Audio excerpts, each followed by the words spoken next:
Hi, I'm Katherine Atkinson, and I'm a senior studying middle grades education with a concentration in math and science. I'm Maria Withrow, and I'm a mechanical engineer and German studies major. Hi, I'm Katie Cassidy, and I am a senior in civil engineering.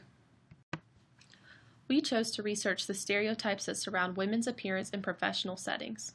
This topic is a relevant issue that our entire group struggles with, along with several women in other fields. Women today struggle with this issue and are often faced with challenges due to the way in which they dress or how they appear at work. It was our opinion that women oftentimes are stuck between trying to be too trendy and being seen as too sexual for the workplace. We thought how, at times, there is not a clear standard of what we should be wearing to work or even to interviews. When shopping for clothes, women can find themselves surrounded by many different types of clothing. It seems like everything from button-down blouses to sweaters and tweed dress pants to pencil skirts are available for women. After thinking more about this topic and comparing it to our course material, we noticed that advertisements in the media have shown women how they are expected to dress. Usually, this portrays sexually appealing attire. This sexually appealing attire is often not comfortable, nor affordable, nor practical for work environments. So, what is a practical solution for women? And how should they dress in the workplace? As women are still entering the workplace, particularly STEM fields, these expectations must be made more clear in order to encourage the presence of women. We, as women entering the work field, felt this to be an interesting and applicable issue to confront. Through this project, we hope to get people thinking about the questions and issues raised so that we as a society can come up with a solution. In order to start this process, we interviewed several people varying in race, gender, and age. We felt that this topic relates to this course in many ways, including Amy Sand's struggle in the scientific world as she writes about in Never Meant to Survive. Sands experienced sexism and constantly felt that there was a gap between her and her classmates because of her gender.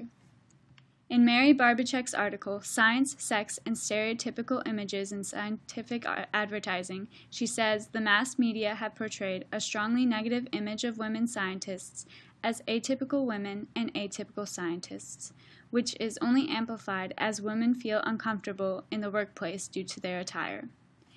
In the video Killing Us Softly 4, by Jean Kilbourne, women are shown in vulnerable positions, degrading them and making them seem incapable of scientific progress. The advertisements are what women look at, causing them confusion about how they should really dress once they enter the real world. For our project implementation, we wanted to interview students to get their thoughts about women's appearances in the workplace and to attempt to break the stereotypes that exist. We designed a series of interview questions to ask males and females about the topic to get them thinking. These questions were mostly guided by our prior research, however, we added in a few that we thought were important issues to discuss.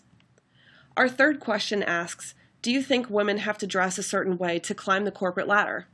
This question was originally inspired by the Marta Wayne article, Walking a Tightrope, The Feminist Life of a Drosophila Biologist. On pages 145 and 146 of her article, she talks about how her colleagues alienated her for her sexuality, leading us to believe that women's attire might have an effect on their position and ability to progress in the workplace. Once we began researching, we found that it also relates to one of our outside sources by Catherine Bartlett, who also talks about how women are sometimes required to look a certain way to climb the corporate ladder. After showing the video, we will discuss our findings and what this means for our current generation. This is a video of what we found.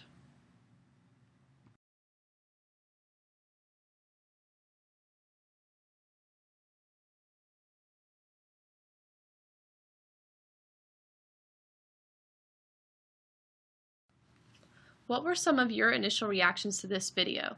Did you agree or disagree with some of the answers? What other questions might you have asked? After conducting the interviews and editing the videos, we found that a lot of people had to pause before they could think of their final answer to our questions.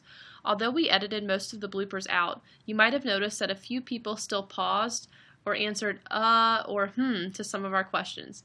We liked these reactions though and thought that they were important to include because our whole purpose was to get people thinking about these questions and issues, especially those that they may not have thought of before.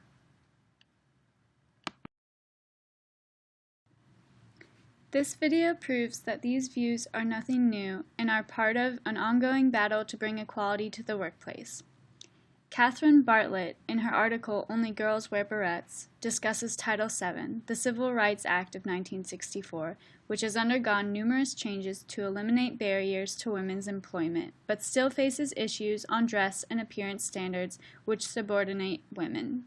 Bartlett discusses how employers impose burdens on women which differ from men. For example, the requirement for women to wear skirts of a certain length or high-heeled shoes to conform to different criteria or to wear makeup.